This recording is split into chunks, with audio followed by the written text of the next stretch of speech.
po yung mga nakakaiyak kapag nagsik ka? Hello, Mama. Pupunta na kami ng school. Bye-bye, Mama. Miss you. Love you. Homesick tsaka kan po yung mix yung nararamdaman ng tao. Hello, Mama. Punta na kami school, Mama. Sabi, Mama, mahal na mahal kita, Mama. Malapit na kami, Mama. Dito na kami banda sa regasyon. Please, mahal ko. Sabi, Mama, mahal na mahal kita, Mama. Tawag ulit ikaw, Maya, Mama. I love you, Mama. Mahal na mahal kita, Mama. Alaga mo sa regasyon, Mama. Pati alaga mo, Mama. I love you, Mama. Mahal na mahal kita, Mama. Love you, Mama.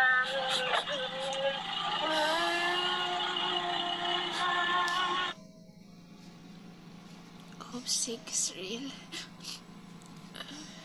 Pero kakayanin po para sa kanila.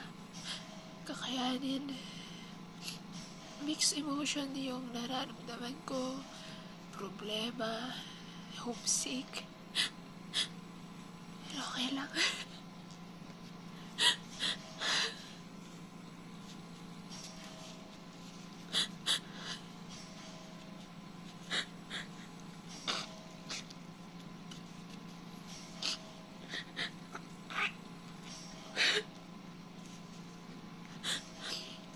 Okay lang po. Kaya pilapat po tayo sa mga OFW na mga father or mother dyan, mga anak na OFW dyan.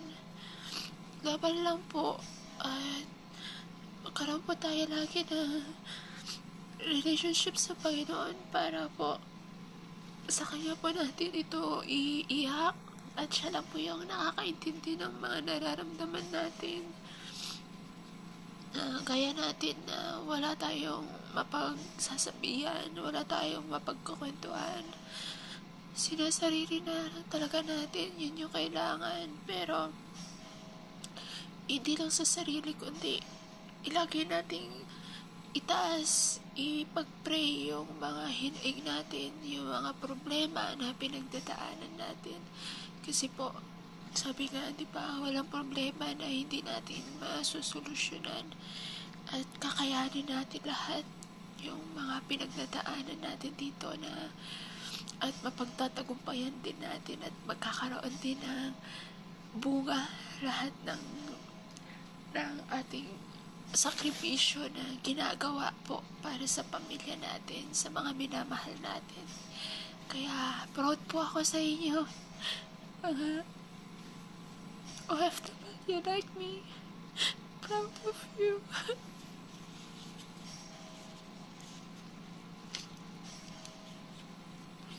I'm proud of you po. Kasi po kayang-kaya nyo na magtagal sa malayo.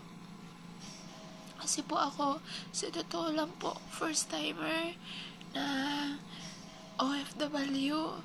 Pero 1 year and 6 months naman na din po dito sa malayo. Pero hindi talaga pa nawawala kapag may dumadating na problema. Yung feeling mo wala kang kakampi, sarili mo lang. Tapos, syempre, si Lord, nandun sa tabi natin, nandyan siya na nakatingin. Siya lang yung kakampi natin. Mabigat sa loob, no, na hindi natin iniiyak. Kaya ganito na lang po ako ka-emotion.